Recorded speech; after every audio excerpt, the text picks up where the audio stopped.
You know what they say.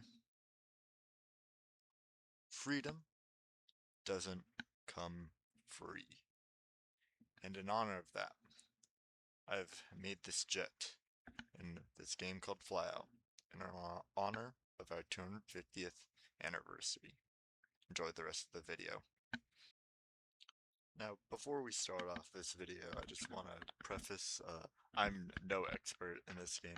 You'll probably see a few mistakes here, and also the recording may cut out a few times doing this because uh, I didn't realize, but I had my unpause and pause button on OBS set to 5 and 6, and I'm going to be putting in some numbers in, and those kind of mess up the recordings a bit, so don't be concerned if you see any of that. But yeah, uh, I just wanted to honor our 250th anniversary, and I thought, well, let me make a plane and flyout. I haven't made a plane and flyout in quite a bit, and it's just like, yeah, you know what? Let's go for it. And this is one of my favorite games. I got 180-ish hours in it, and since I'm basically entire aviation based type of channel, I was like, I think this is a good way to celebrate 4th of July.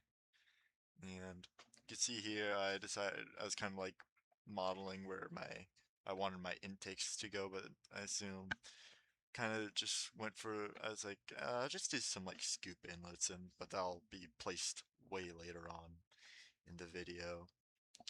Yeah, I decided to go for a twin engine design. I was originally kind of thinking more like an F-16 style kind of thing, and then I was like, yeah, you know what? Let's make this a two engine. And the problems I had with this plane was definitely center of mass issues, but I kind of solved it way later on in the video. As you can see here, I'm adding a fuel tank, trying to balance this in any way, shape, or form to get the uh, center of aerodynamic pressure, which is that blue ball, and the yellow ball is the center of mass. Yeah.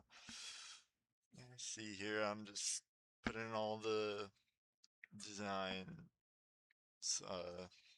saving it. Should be flying it out here soon. Testing it out on its first flight, immediately failed because I, of the aerodynamic pressure ball being in front of the center of mass, so it flips over immediately, which is a stupid mistake on my part, and I realized that immediately. So I decided to give it some tailorons at the back uh, to kind of separate the mass and aerodynamics a bit. So I start doing that, learning some more numbers, just fine tuning the aircraft. It honestly ended up being a pretty stable aircraft once I get it all fully finished here, and as pleasantly surprised. I mean, it definitely was a bit jump jittery, as you can see, but that's no problem at all.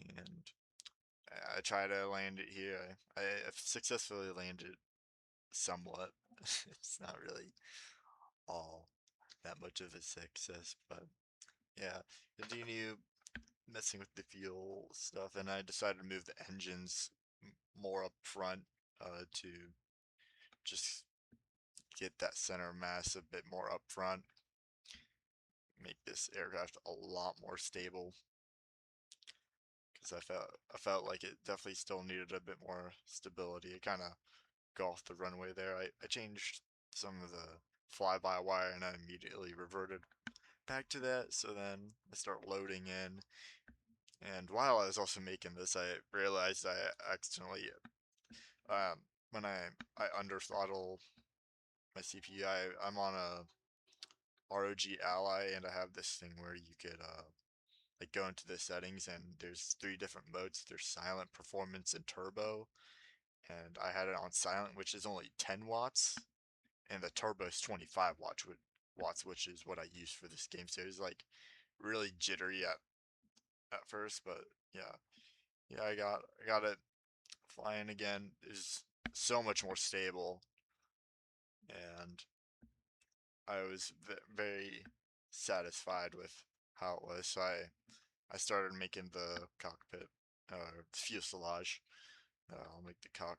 I didn't really dive into the cockpit. I just wanted a quick build this thing. I did not do anything with the cockpit other than give it a very stupid canopy, but you'll see that in just a bit.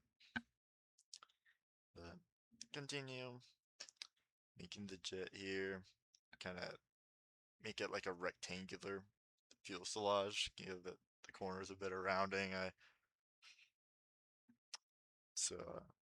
decided to do that, and I'm just playing around with how long I want this fuselage to extend, and how far is this nose going to be.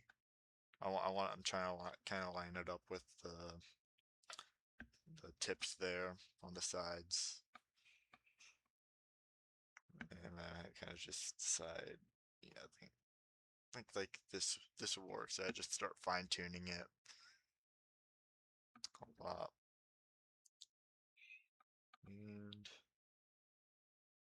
yeah, I was like, oh, maybe vector, and then I was like, no, the vector just it's not gonna work. It looks really stupid. So I decide I'm gonna angle these instead, as you'll see here in just a moment. I'm kind of just playing around, and then I kind of just like, you know what? I'm just gonna angle this. It's just not really that well. Sorry, I think it's just what looks most pleasing with how I've designed it. So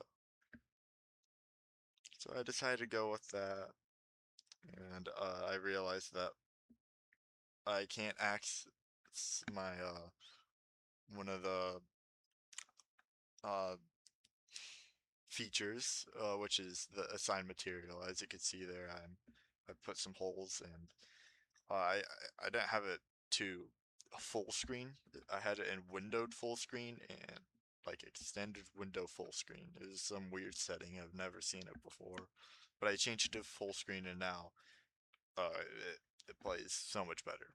And because this is my first time using this on running it on a monitor, because I've just used my tiny screen to play this game, which sucked. I don't recommend doing 180 hours of that. But yeah, you see, I'm just testing out the flight dynamics again with the new fuselage. Crash the plane. I'm not really happy with how the landing gear is sticking out, so I'm kind of readjusting it. I decided I'm gonna start making the intake port, and then I'm like, well, it's already kind of getting late for me for how long I wanted this recording to be, and I just decided to scrap it and just go with some very much lazy and scoop inlets. So yeah, I went with that. But yeah, I kind of inspired this design off like I originally had like an F-16 in mind, and then I was like, you know, like an F-16, like if an F-16, F-18, and F-15 kind of just got crammed together, what would that look like? That's kind of that's kind of what I went for, I guess. I was kind of just after like building this for like 40 minutes, I kind of just how this plane is supposed to look kind of just left my mind in terms of how. And as you can see, we finally got some painting action here. So let's start painting it all the colors. I'm playing with the paint editor since I haven't used the paint editor in quite a while. So I'm just playing around with it, slowly coloring everything in, seeing if I like it or not. And I, of course, go for the red, white, and blue scheme on this. and I realized that, and so I do the red, white, and blue like in coordination with each other for the tails. And as you can see, I didn't paint that other tail, and I'll realize that later. But I'm putting some 250 text around the aircraft in different colors. And then I'm kind of trying to find if there's another spot where I could really put it that I'm happy with, and I decide there's not really. So I just start adding some stars to the aircraft. I saw the uh, new NASA livery for their F-18 and F-15, which I highly go recommend you check that out. Uh, it's such a cool livery, and I was kind of inspired by that. So yeah, I'm seeing where else I could put like some stars. I'm trying to see how much text I can fit, and the text isn't working. There's only a certain amount of text you can have. So I'm kind of just testing around. I didn't really like that. So go down here. I realize I don't have the line. I realize it's not correct. So I'm gonna erase it and then I recorrect it. And yeah, that's it. That's it. You can now enjoy the flight. Have a great day.